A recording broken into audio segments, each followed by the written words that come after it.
Go down into the belly of the T7 here.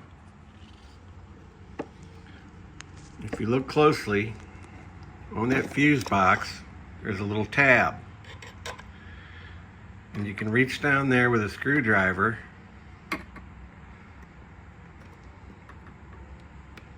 and bend that tab. Now I have a phone in my left hand, but otherwise, you bend that tab and you pull up, and that fuse box will come out of there very easy, and you'll have access to the bottom. You have to hold the tab. And if you look at this, this is allow me to add a Posi Tap. If you don't know what a Posi Tap is, Google it, Posi Tap. But basically it's just like a piercing, puts a tiny hole, and it works best for things like triggers. You know, if you want your horn to trigger your LED kit to flash, it's a trigger. It doesn't really pull any current. It just tells the thing what to do. I honk the horn, it senses that because I tapped into the correct wire.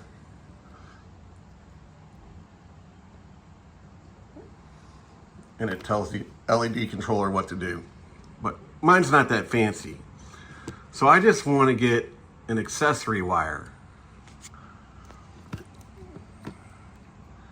Number 2 is auxiliary, which I believe is the same wire that's under there, not for your heated grips, but for your cigarette lighter jack thing if you wanted to add one. Maybe even a CarPlay screen. Anyway, that's your auxiliary.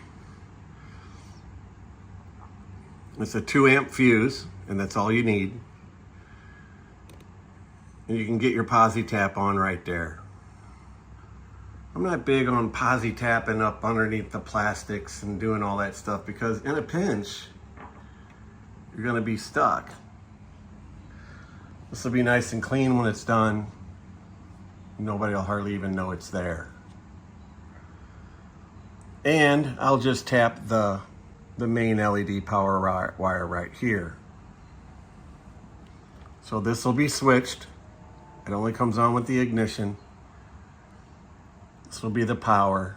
There's a relay in it, in the controller, some kind of relay.